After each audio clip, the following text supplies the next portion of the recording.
Hello, hello, and welcome back to Retrieving Sanity with your podcast host Keegan. And this is your podcast for all mental health, addiction, recovery issues, and topics. And today we have a very special guest, and her name is Cheryl Parker. Hello, Cheryl. Hi, thanks so much for having me on your show. Of course, thank you very much for being on. Yeah, you're So, welcome. tell me a little bit about yourself, Cheryl. What do you do? Where are you from? That kind of stuff. Sure. So I'm in Ontario, Canada, just outside of Toronto. Oh, And yeah, and you're in Texas, correct? correct. Yeah.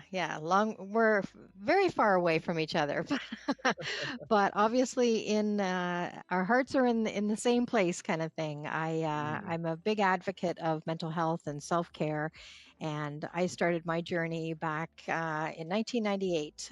My 8-year-old daughter Rachel died from complications from a flu virus, Mm. and obviously brought me to my knees. And she got this condition called ITP, where your Mm. antibodies attack the platelets instead of the virus. And Mm-hmm. my son Sean, who was 6 at the time, got the flu, and then I got the flu, and then Rachel got the flu, and she just was not recovering.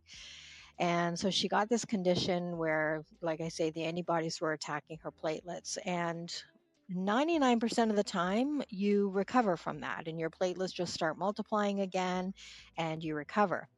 Mm-hmm. But she was in the less than 1% chance that she could get a spontaneous bleed. And again, if Oh. it's in one of the organs, that can be recoverable too. Mm-hmm. Rachel's was in her brain. It didn't present the same way as it would have if it was in one of her other organs. So they were pumping her full of platelets, trying to be able to do an operation on her. They wanted to do surgery and remove the front left lobe of her brain to release the pressure. Mm-hmm. So that was traumatic enough. And so after hours of surgery, they realized that they couldn't save her, that her brain was too swollen and she was pronounced brain dead. So in the room where we were, saying our goodbyes, the doctor said, had we considered organ donation? And I said no, Mm-hmm. but she had. And Mm-hmm. his mouth dropped and he said, she had. And I said, yeah. I said, not like 5 weeks before, I had been reading a newspaper article about a little boy who had undergone a double lung transplant, and he was in a hospital bed and his arms were extended in victory. And Rachel said, why does this boy look happy? He looks like he's in a hospital and he's got all those wires hooked up to him. And I explained to her that he had just got new lungs, and somebody died and let them, take their lungs to save this little boy. And so she walked away and she started playing. And about 5 minutes later, she pops her head up and she said, when I die, I want to give my organs so I can save kids. And I Oh. thought I thought she walked away because I had grossed Oh. her out with the thought of it. But her little 8-year-old mind was just processing the whole thing, and that's what she came up with. And I was so proud in that moment that she would embrace that thoughtful, Mhm. giving aspect of it. And so then in the hospital room, when faced with that decision, I recalled that conversation that I had had, and they were just flabbergasted. And at the time, Mike Harris, our premier in Ontario at the time, and Don Cherry were putting together the Ontario Gift of Life organization, and they were advocating for organ donation. And Mhm. they were really advocating for people to express their wishes rather than just signing their license to say that they Mhm. wanted to be organ donors, because it's the family in that situation that's actually giving the okay for that. Oh. So it was important that we express those wishes to our family, which Rachel had done. Because Mhm. in that devastating time, I mean, I'd like to think I would have said yes, but it really takes all the decisions away when they've already expressed their wishes. So Mhm. in that moment when I was feeling so powerless, all I could do was fulfill on her wishes. So I said that Mhm. yes, they could donate her organs. So she was able to donate her heart, which went into a 7-year-old little girl and saved her life. And her lungs were flown down to Pittsburgh and transplanted into a 12-year-old girl who had already undergone a heart and a lung transplant. And this was her second lung transplant and saved her life. And then her two corneas. So she was able to give sight to an infant who was born blind, and she was able to give sight to a toddler who had been blinded in surgery. So she was able to impact 4 lives in a very huge way. And that really sent me on my journey of healing. And because at the time, like I said, they were, advocating for this organ donation. And Rachel became a bit of a poster child for that because she had expressed her wishes. And they asked me to do some public speaking. So for the whole next year, I was doing a lot of organ donation advocacy work and Mm-hmm. speaking. They flew me across Canada, and I was sitting on panels and at press conferences and talking about organ donation and sharing her story. So I learned in that moment that you can take tragedy and you can inspire people. And I thought Mm-hmm. that is so, so powerful.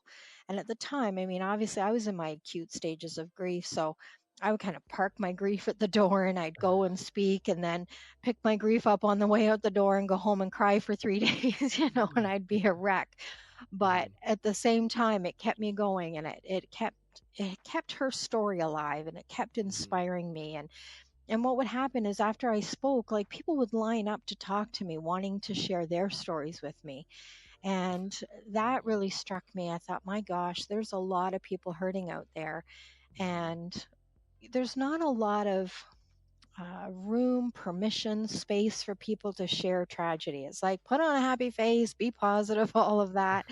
And I don't know, I just had the capacity in my heart to listen and to be able to give them the space to share that story. And I remember thinking, like, I'm not in a position now because I'm hurting too much myself, but I just knew that I had a gift here and I had something precious that I could share and that I could make a difference. And I just didn't want my daughter's death to be just a sad story and a woman Mm-hmm. raising her, 6-year-old son and paying the mortgage and going to work. And I just didn't want that to be my life. And Mm-hmm. I just wanted it to mean something. And I wanted this experience to have some purpose. So I knew that once I was on the other side of this healing journey, that I wanted to help people. And so a few years later, and actually even in my acute stages, the hospital, Rachel was at Sick Kids Hospital in Toronto. It's a world-renowned hospital, and they would actually have some people call me to comfort and to share our experience with, because they saw the strength in me that I didn't see myself at the time, but they saw it. And so I started automatically just talking to people, and I just thought, I've got a gift here and I need to use it. And so once I was, on my road to healing, I got some training and learned how to facilitate workshops and started to work with grief clients, walking them through their grief journey. Wow. Holy cow. Yeah. That is a story. Like I I have this little guy on my desk and I had to grab him because man, that touched me. Like I don't know if Hmm. you could see, but man, like that is very deep and touching story. Um, Yeah. so first of all, my deepest condolences. But Thank it, you. it is so amazing that she was able to help other people's story and to continue to save their life, to change it. Hmm. Um, and that takes a lot, especially not just for the person giving up the organs, but for the family members and for yourself. I can only imagine that because that's literally a part of your daughter or of someone's loved one that's going away. Yeah. But it's so beautiful at the same time because they're still living in essence. Yeah. So, Yeah. um, and you know how they say, like they've kind of figured out that there's memory in DNA. Hmm. So, aspects and characteristics of your daughter could show up in other people. So, Yep. that's really awesome. Yep. So, it's And just and spreading the this light the all over. story the story even gets more miraculous Oh because man. All brace yourself. right, I got him. Beca- because my gosh, when when when Rachel had gone through the process, they told us, like, I wanted to know, like, who's going to get her heart, who's going to get her lungs, can I find out about Mm-hmm. them? And there was a lot of strict laws around that at the time. I think they may have lifted a little bit, but at the time, like, we're going back 25 years ago now. Mm-hmm. And so the one nurse said, all I can tell you is that it's a 7-year-old girl, and she lives, her operation took place in London, and Mm-hmm. her name is Mary. And that was all they could tell me. And so Oh I just wow. kind of hung on to that and thinking that that was beautiful. And a Mm-hmm. couple of months after Rachel died, my girlfriend Kim and I went to Hawaii. And the plane had no sooner took off, and I was giving her updates on the recipients because they give Mm-hmm. you anonymous updates and status on the recipients of the organs. Uh-huh. And Kim starts crying and she said, I've met her. And I said, What? what? Well, my girlfriend Kim lived in London, Uh-huh. and her daughter Emily was in Beavers. Mm-hmm. And she went to this outing where they went to this pet store and saw all the animals. And her friend Andrew in Beavers, his mom was a nurse at the London hospital. Oh Well, didn't wow. this nurse bring a guest with them on this outing, which was a mother and a daughter? And the Uh-huh. daughter was wearing a medical mask. And this girl walked up to I just got goosebumps. This girl walked up to my girlfriend Kim and took her hand and said, Hi, my name's Mary. Oh. And Kim was like, kind of taken back by this girl because she didn't know her. She just took her hand, and she started chatting with her, and she was, quite chatty. And Kim said, why do you have a medical mask? And she said, well, I just got a heart transplant. Well, Kim's knees just like buckled. And she's looking at this girl and she's thinking, "Oh my gosh, this little girl reminds me of Rachel." And so she, kind of braced herself and said, "When did you get your new heart?" And Mm-hmm. Mary tells her, and it lined up. And she was Oh wow. thinking, "This little girl probably has Rachel's heart." So then Kim did some investigation work, and she got this newspaper article of this little girl, Mary, who had got this heart transplant. In the meantime, I'm communicating with the hospital anonymously.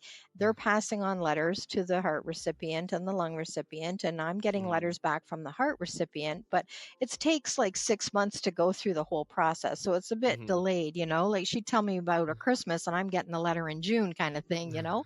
So I, and I, Kim said I could probably like figure this out through this nurse at the hospital and get you Mm-hmm. connected. And I said, you know what? I'm not ready. And I said, and there's laws about it. I want to respect their privacy. But I said, Mm-hmm. maybe one day. Yeah. And so 2 years later, it was the day. And I decided I Huh. wanted to meet this little girl. So I called directory assistance and I asked for, well, because she had this newspaper clipping and the last name was Klein. So I called Mm-hmm. directory assistance. I said, can you give me the name of Klein? And Kim had thought that they were in a rural area up in Mm-hmm. Hanover. So I said, can you check for Hanover numbers? So they said, oh my gosh, there's so many. And I said, well, we're going through them all. So I said, start at the top. She gave me the number. I called the first number and I said, do you have a daughter named Mary? And they said, no, you want to talk to Kevin over in Mildmay. So the very first person knew about this little girl, Mary. Huh. So I called that number, or like I got that number and I called it, and the mom answered. And I said, I told her who I was and why I was calling. She goes, well, just a minute, I'll put Mary on. And Mary comes on the phone and she's like, oh my God, oh my God, oh my God, when can I meet you? When can I meet you? And so I said, well, honey, your mom and I will have to talk about that. Mm-hmm. And so Cindy, the mom, and we talked about it. And Cindy kind of wanted to, kind of check me out first, make sure I wasn't some crazy lady. So we talked on Yeah, the right. phone a couple of times and we exchanged addresses so that we could like write back and forth a little more immediate. And a few months later, they came down and Mm-hmm. met Sean and I. And so the family and I, we hit it off. Like it was just immediate. There was immediate connection. And Mary came with a stethoscope to let me listen to Rachel's heart, Oh. which was amazing. And they brought photo albums and shared Mary's story with us. And it was just such a beautiful, beautiful connection. And to this day, we're best of friends. Oh wow. Yeah. Now, unfortunately, a couple of years later, Mary had Mhm. complications with her heart and Mary Mm. died. Oh And my no. girlfriend had kind of been cautious and, kind of protective of me and said, are you sure you want to meet her? Like maybe what if something happens and she dies and you have to go through this again? And I Mhm. said, what if she dies and I never got to meet her? Mhm. Like when you are brushed with death like that, it's like you can't wait to embrace life. You Mhm. can't like not do things for fear of being hurt. So Mhm. I wanted to meet her, and it was beautiful to have that relationship with her, and my son Sean got to have a beautiful relationship with her. But Sean bonded with all the kids and is still, has a special relationship with all of them. Oh wow. Yeah, Holy cow. I It, know, it's crazy. like, talk about a small world though. Like, Mm-hmm. just the weirdest little happenstance, and you got to meet the recipient. And Yes. man, that's was again condolences on a second loss of this Mm-hmm. sort, but that is still so amazing. It is. Because every second on this world counts. So, Yes. Yeah, absolutely. but so how did you find the strength to really just speak about this? Because as we all know that grief is something that, like you said, we don't have space for. We don't give permission to people to go through this kind of thing. So to be someone to stand up and say it's okay to do this, or I'm here but you're not really feeling like you're there, Hmm. how what did it take for you to get to that point? Because Hmm. I mean, you're still going on, and I mean that's just amazing. So like I got to congratulate you and just say I'm really proud of you, because you wouldn't be here right now. So Oh, yeah. Thank you. I think in the beginning, I felt really close to Rachel while I was mhm. talking about her and telling her story. So I think that was part of my process Mhm. because I had an audience willing to listen to me, even though they were strangers. I had people that wanted to hear the story. So, you know, Mhm. um, like it's not always easy for the people around you to constantly hear about it either, right? Like I had to Mhm. deal with that too. Like I I lost a lot of friends during that process because they Mhm. couldn't be with it, and I had to learn that that's okay, and to let those people go. And there was people that surrounded me too that were fine being with my pain. and Mhm. and those people 25 years later are still my people. And it's so important in going through the grieving process, learning who your people are going to be, and Mhm. that it's okay that people leave, if they can't be with it, because Mhm. like it's not like you're gonna get over it. It's No. not like you're never gonna have lost a daughter. It's going to be part of my life. So if they Mhm. can't handle it, then it's best that they do leave, your Mhm. life. Yeah, I think in the beginning it was just the way I process things. And I know that from the outside, when I look, it's like I'm inspired by who I was able to be in that moment too. And I Mhm. didn't even know that I was being inspiring. It's only in hindsight, it's like, wow, that was inspiring. But at the time, I think I was probably being selfish and just wanting, the attention and wanting the love and wanting the empathy that it Mhm. it provided to me. But through that process, it no longer became about me. At some point Mhm. it became about sharing the story because it would help others. you know, Mhm.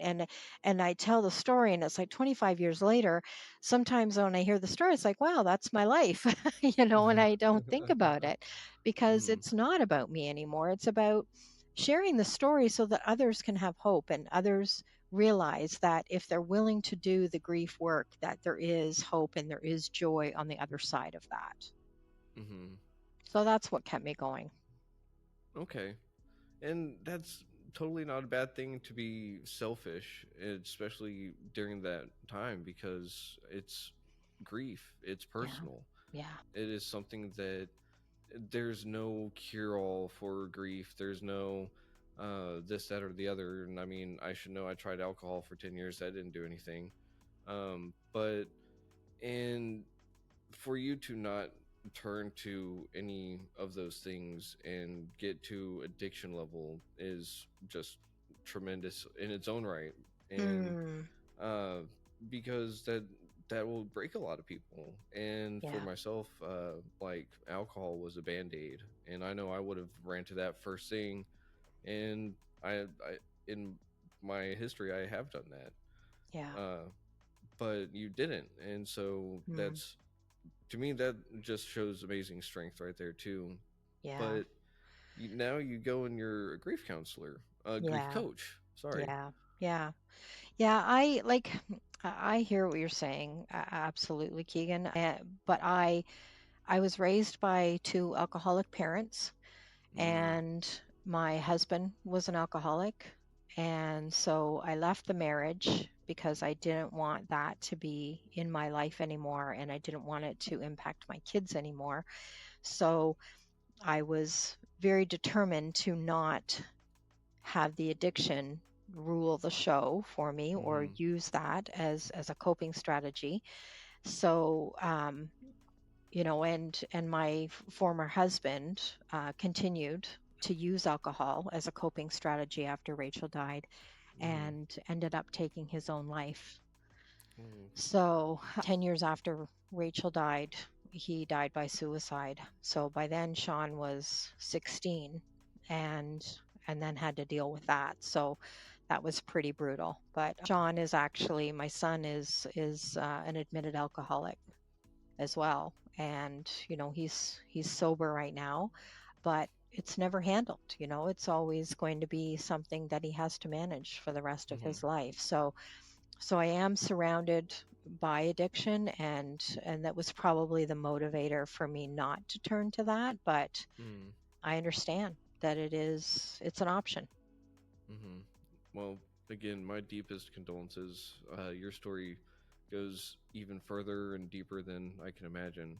Um, but thank you for being honest and vulnerable with all of that, because that is another crucial part of the story. Yeah, uh, and a lot of people don't realize that being around alcoholics affects them in similar ways as the addiction itself. Um, absolutely. so again, I have to applaud you on everything that you've done, Mm, because it's just, to me, it is outstanding. It's amazing. It takes a person of great virtue and character to get to where you're at. um thank you. and yeah, and but again, you're helping other people now through all Yeah, of this. yeah. So you started with public speaking, for organ donation. uh what kept you going after that? Yeah, so then I started working with clients, I started running groups, and then the more I saw people being able to heal and move forward, the more it would motivate me to keep going and keep doing this. And but over the years, I would see how, um, you know, well, one of the biggest lessons I learned was that grief was not just associated with death. Mm-hmm, That's number one. So, and I would see that time and time again working with the clients. They might walk in the door because somebody died, and it was like their tipping point, but while we unpack and we look at their losses over their life, you can see so many other losses that have gotten them to that breaking point. And mm-hmm, 9 times out of 10, it's a past loss that isn't even a death that they unlock and get the breakthrough in, which then allows them to heal from the death that they experienced that had them walk in the door.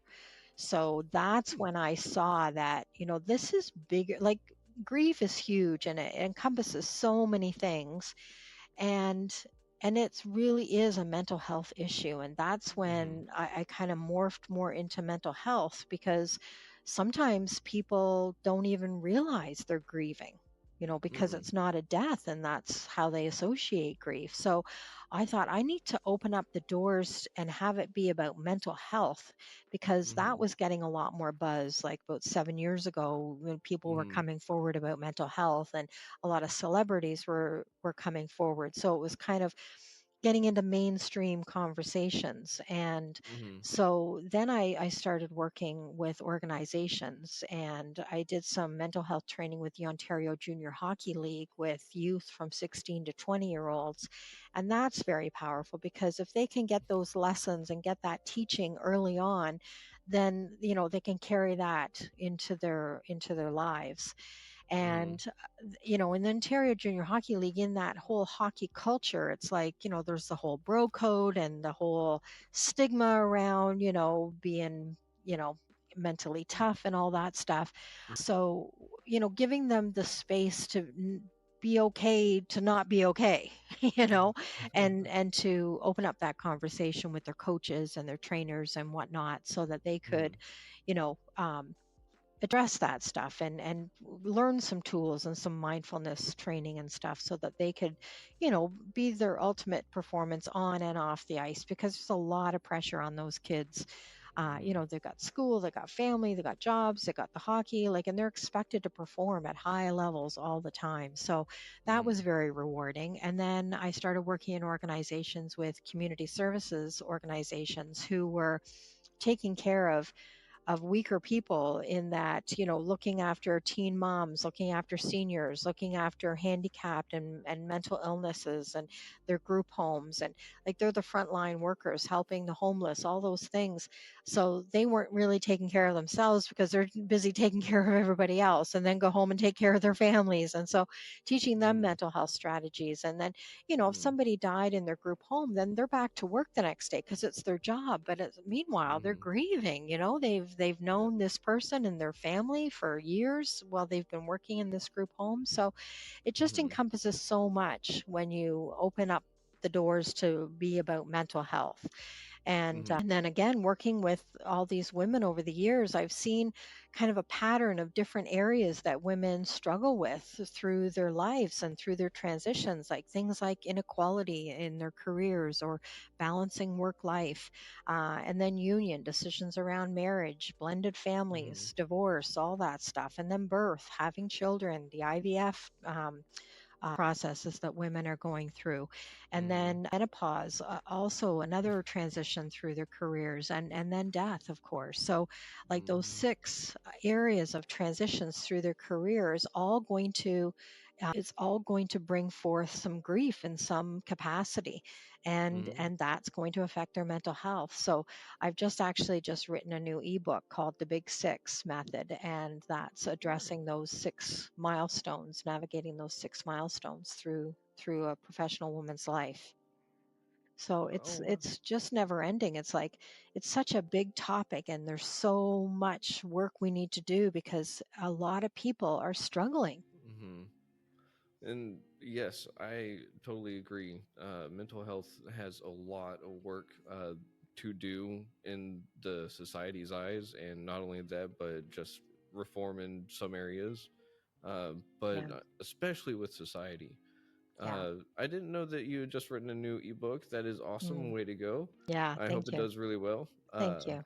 And those six milestones, those seem to be what we seem to call a midlife crisis of sorts. Mm. But and I'm just paraphrasing or whatever, Yep. but I'm just saying, like, so it seems that those big moments in life come with their ups and or downs, and Yeah. mostly downs. And you're teaching people, especially women, how to go through those moments, how to get the best out of grief, and that it doesn't have to be all bad. That there is a light at the end of the tunnel. So. Exactly. Exactly. And like, when I look at my grief journey, and I was in this business course once and they were saying like what have you mastered? Like what makes you the master of your area of Mhm. expertise? And so, we start breaking it down. We're doing this exercise and we're doing this timeline over your whole life. And I was thinking, oh, okay, well, I've mastered loss because when I looked at my timeline, it was like all loss. And I thought, oh, geez, that's depressing. Like, that's what I've mastered. It's like, it Mhm. doesn't feel like something to be proud of. And they said, no, no, no, it's not loss. And I was like, Mhm. well, I don't know. It looks kind of like loss to me. And they're like, no, no, go deeper, go deeper, go deeper. Mhm. And so then I went deeper and I was like, oh, I see. It's like, it wasn't actually, my life isn't about loss. It's actually about how I recreated myself in the face of the Mhm. loss. So I was like, oh, it's about recreation. They're like, no, it's Uh-huh. not that. And it's like, oh, geez, I was Oh, man. that.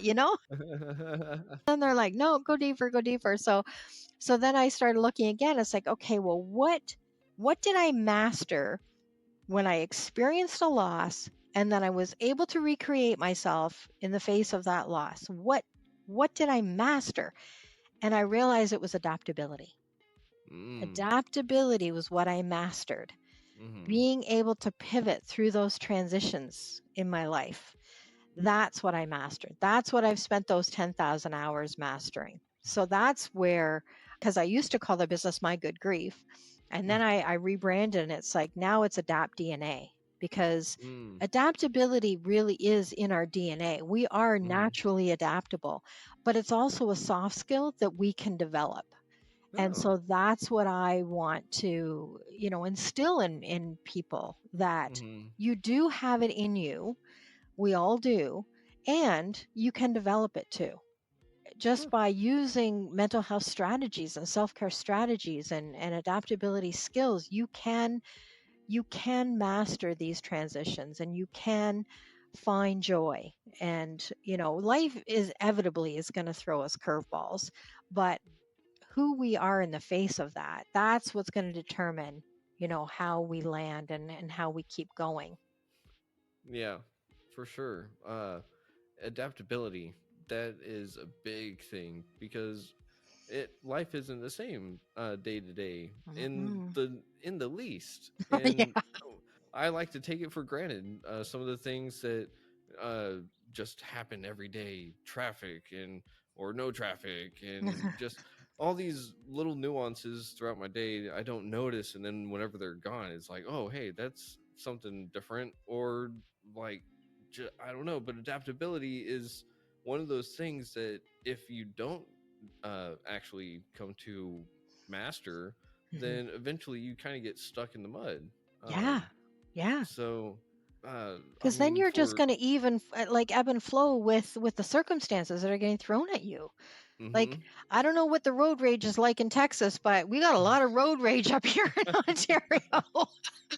oh, And it I can be mean, pretty bad. just somebody cutting you off in your morning and that ruining your day, like that hmm is reality for some people. If you Yep. could just adapt to like, wow, that person didn't see me, and like, what have they got on their mind that they're not paying attention, or hmm where are they trying to get to in a hurry, like just like changing the context up to not buy hmm into the road rage and just be adaptable to the situation in the moment. Yeah. That is so powerful, that in itself. Yeah. So you're looking at adapting your perspective. Hmm. You're not necessarily looking at changing the circumstances. You're saying, I'm Yeah. looking from this perspective and now I'm looking over here. And it's going from a space of negativity to one of more neutrality, at least, to Yes. positivity. Yes. And So, not overlooking the negative, because mm-hmm, I'm not I'm not trying to have everybody just put on a happy face. I feel like the negative has to be acknowledged, the anger mm-hmm, has to be acknowledged. Like grief to me, it's like it has to be acknowledged, it has to be expressed before it can mm-hmm, be resolved. So it's not about just jumping over or going around something. It's like I really believe in free to be real, because mm-hmm. I remember going through my grief process and everybody wants you to be okay, and it's like, Yeah.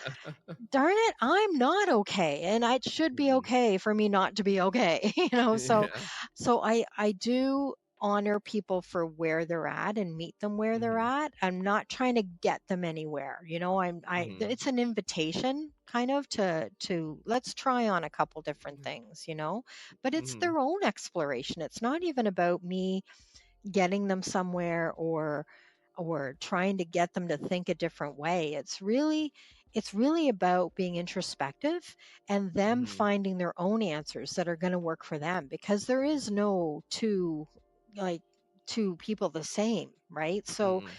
so it's different for everybody. Like almost 20 years I've never seen anybody do the grief program the same two ways. It's Mhm. so individual. Like we are as unique as our fingerprint, right? So Mhm. everybody's going to have different coping strategies, different cultures, different beliefs, different values, like, and you bring all of that to that process, right? So it's really what I do is ask the questions for them to do the work and for them to be Mhm. introspective and figure out what's going to work for them. Yeah, and that is awesome. And I love how you said that you're not downplaying the anger and the Mm-mm. negativity. You're inviting the people into this work. You're Yeah. not course correcting or taking them to a specific destination or anything. Yeah. You're actually sitting there and you're saying you have to not necessarily embody the negativity, but you have to say, hey, look, it's there, Yes. but I'm not going to play into it. I'm not going to let it tell me what I'm going to do. Yeah. And Or that's allow yourself huge. to sit in it, but like give yourself a Hmm. time frame, maybe, you know Yeah. um because I can't skip over the anger. I can't skip over sadness. I can't ignore that I'm disappointed. I can't ignore that, I've been betrayed or whatever the case may be, right? It's Uh all huh. of it. Like it's all of it that's going to make us to get us through that path. Yep. And there was one other thing in there. What was it? The adaptability, not sitting. Oh, the grief. Grief. Sometimes it likes to express itself in anger. Mhm. uh, Oh and yeah. so a lot of people don't realize that whenever they're really upset and angry, underneath all of that is grief. And I've Mhm. learned that myself, and that it can be a emotion that causes secondary emotions, and those secondary emotions can be so hard to break through. Yeah. Getting to the grief itself and figuring it out is really difficult. So you help people go through that process too, I'm sure. Going like Exactly. going, no, you're not necessarily angry. You're feeling it, but what's driving the anger? Yeah. Uh And so that just comes out by asking questions, mhm. and then they see it for themselves. Mhm. Yeah. So whenever you're also going back to those six milestones, which Mhm. one of those seems to be the one that trips up most women? Which one seems to be the most common, if you will? I think probably the work life Balance. balance is a big one. Mm, Yeah. yeah. I mean, it's thrown around a lot, but really like trying to hold it all together. I mean, because it Mm-hmm. encompasses so much. Like there's a whole ocean of conversation around the work life balance. I Okay. would say that's And the most common one. Yeah. that's fair. And that's interesting because I would say that that one ties right back into adaptability. Yeah. So You're getting it.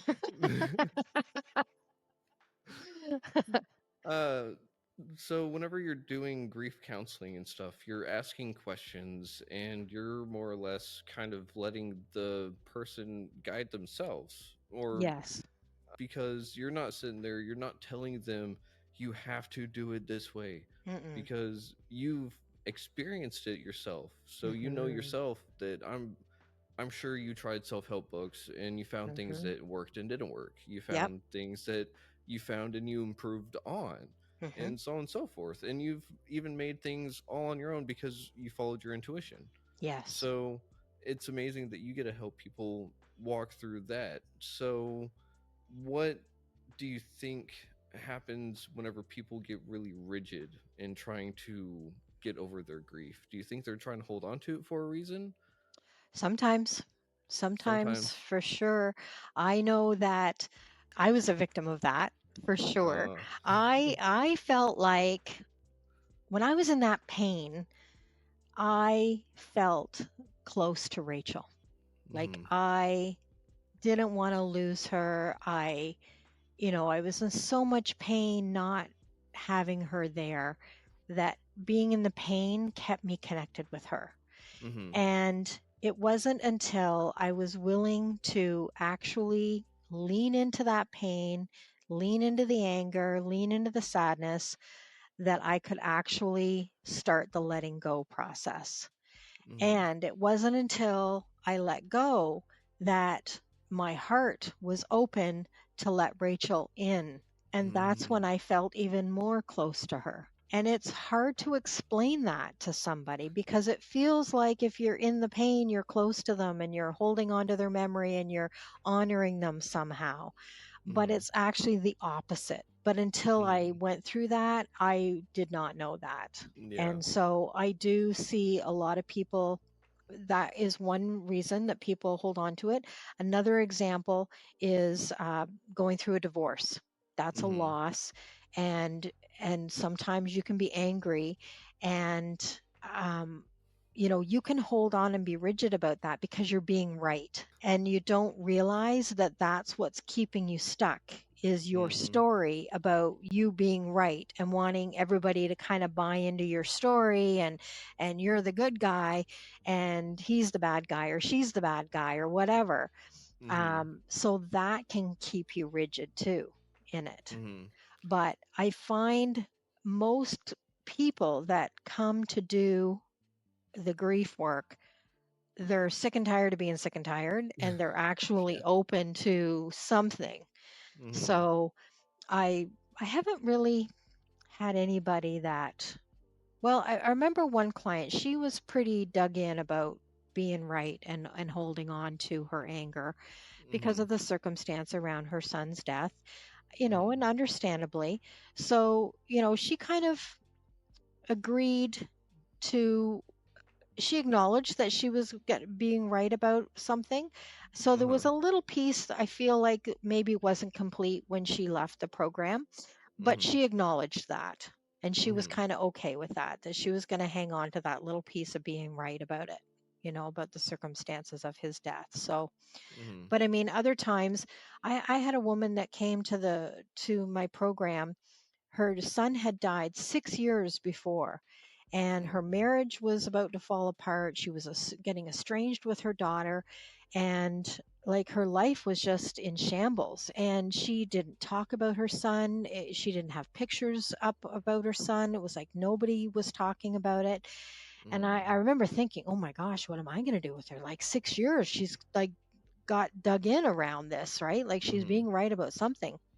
And 5 weeks in, she brought photo albums ready to share stories about oh, her son.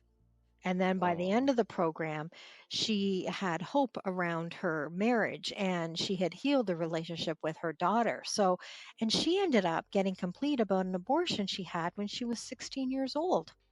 oh, That was wow, totally unrelated to her son's death. So uh-huh, that's just how things can unravel.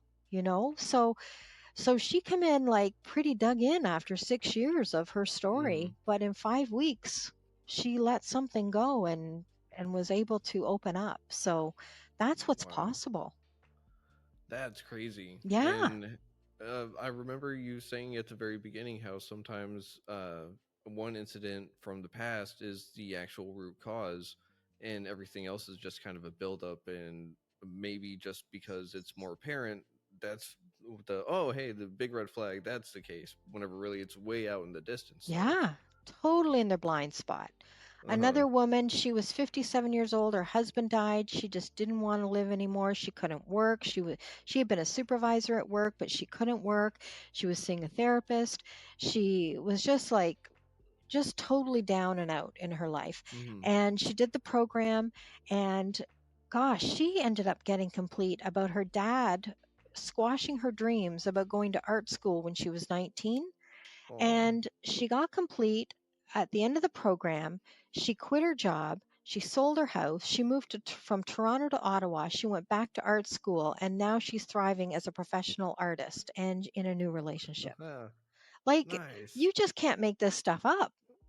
So, yeah, so that's what's possible when people actually do the introspective work and do the exploration for themselves. Hmm. And that is way too cool. Yeah. Uh, and it's great that you mentioned it earlier that you have to be ready, you have to be willing to be sick and tired of being sick and tired, Yeah. because that's how it was for addiction and me. And Mm. it sounds like the same kind of thing. Someone's holding on to pain, but why? Yeah.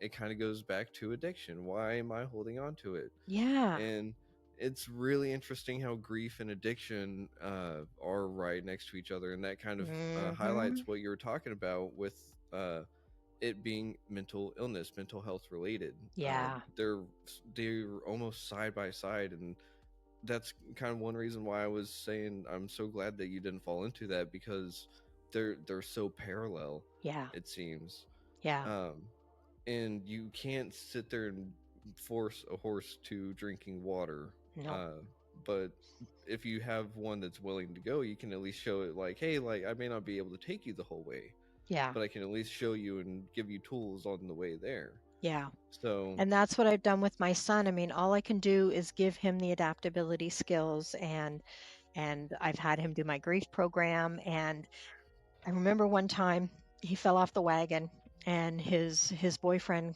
contacted me and wanted me to intervene. And I was mhm, like, what would you have me do? Don't you think that if I could have done something before, I would have done it? I have done everything possible. It's like, this is up to Sean. Like, mhm, I can't facilitate this, you know? yeah, So he was angry at me at the time because, he's like, this is your son. It's like, oh, I know. I have the scars. I I have the broken heart. But I didn't cause it. I can't cure it. I can't change it. Like, mhm, I mean, if you've been sober for 10 years, you probably have had access to 12-step programs, right? So it's like, you have to learn being in those rooms what you can and cannot control, right? So mhm. Sean, got his help and got sober again, and you know that's just how it goes. Mhm. That's awesome. You're gonna Yeah. have to tell him congratulations on sober time, Thank you. because I just got my 3 years a couple weeks ago at this point. Nice. So, Nice. yeah. Congratulations. That is a big flippin' deal. three Yes, ma'am, years. it Good is. for you. Good for Thank you. you. I mean, I'm excited. I'm celebrating as often as I can, but I Yeah. also know that it just takes one day at a time. And Yeah. sometimes that's what I know whenever I've walked through grief, that's what it took, was literally just one day at a time, because Yeah. sometimes all I had was the strength for just this moment Yeah. and no more. Like the future was bleak, Mm. ray, nay, shall I say, non-existent Mm. to me. And so I know that grief acts much the same way. It Yeah. blocks us being able to see the future because we're focusing on the negative. Yeah. Um, so, what is one thing that you like to try to tell people to snap them out of that negativity, to get their mindset to change perspective, maybe? Hmm. I think, what I often say, and it sounds cliche, but just to be kind to themselves and to give themselves permission to be where they're at. Mm, And it's not a destination. mm-hmm. It's just part of it. Yeah. And to reach out there, yeah, there is help out there. There's a lot of people like you and myself that want to help others through this pathway.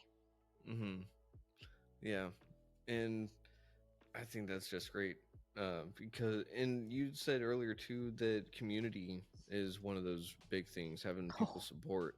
oh yeah. Um, so I think someone just tapping me on the shoulder and saying, "Hey, you got this. Keep going," is sometimes Yes. enough. Yes. So.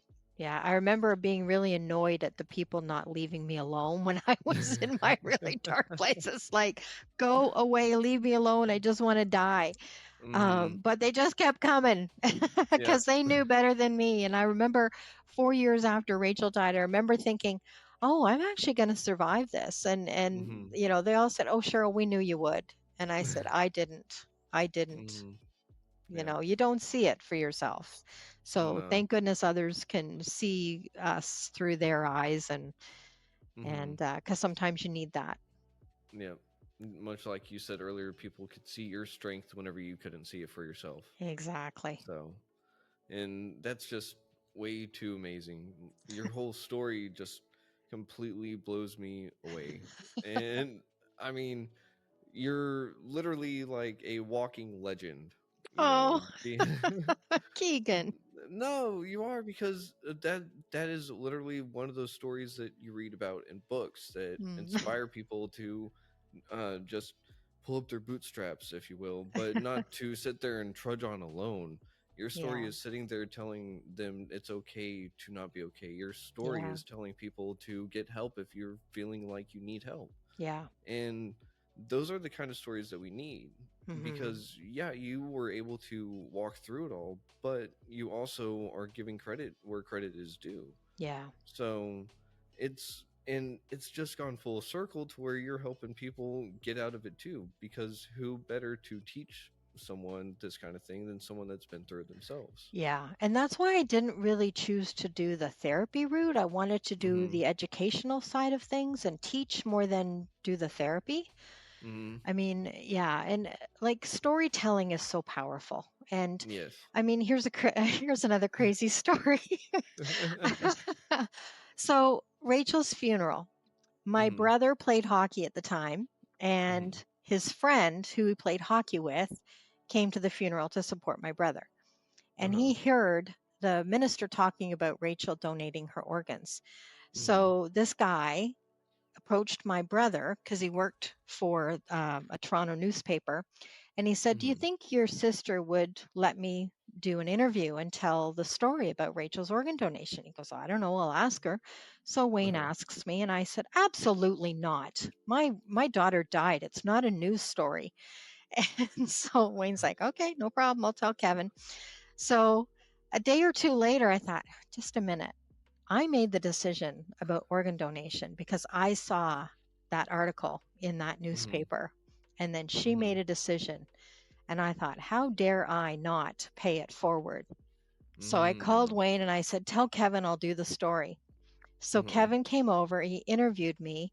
It ended up being the front page story in the Toronto newspaper with a 2-page spread on page 4 and 5. And Wow. Kevin won an award for that story. And his editor submitted it to the Chicken Soup for the Soul people. Uh-huh. And it was picked as the #1 story in the Chicken Soup for the Parents Soul book on page Wow. 289. Yeah. Holy cow. See, other other people see the same thing. Yep. So your story is inspiring people. Your story is helping people. Yeah. And so you're not just sitting there and letting your story tell itself. You're continuing the story. Yeah. And And and I that's remember awesome. like wanting to work with so many people, and I was like, how do I get this out to people? How Mhm. do I let people know that there's hope, and Mhm.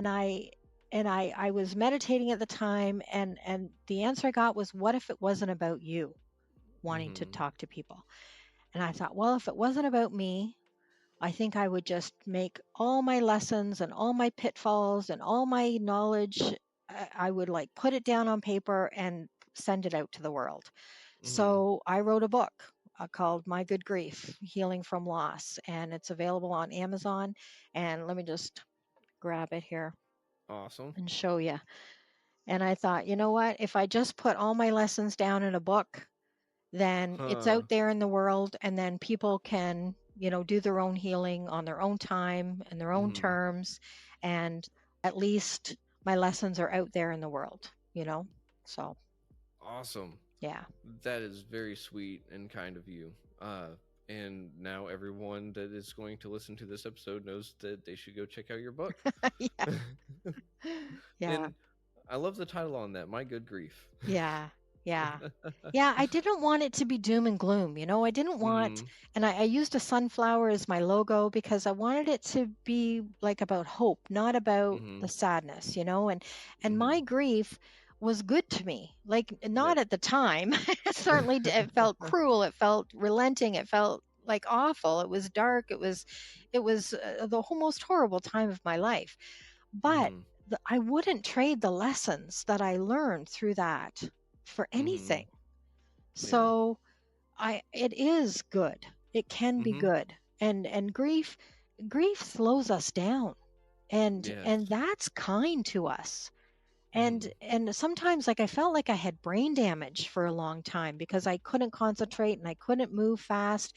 But that's grief being kind to us, slowing us down Mm-hmm. because our brains couldn't take it all in at once, you know? So No. our brains know that. And Mm-hmm. so it is kind, you know, and again, that's something that you learn kind of along the road and down the road, not when you're going through it. Yeah. Yeah. And in the throes of it, it definitely feels like anything and everything is against you. Yeah. Yeah. And but that is awesome that it's about the positivity, it's about the future, it's about Yeah. the hope aspect, because hope is a little light in the darkness that sometimes can light the way. Yeah. So Absolutely.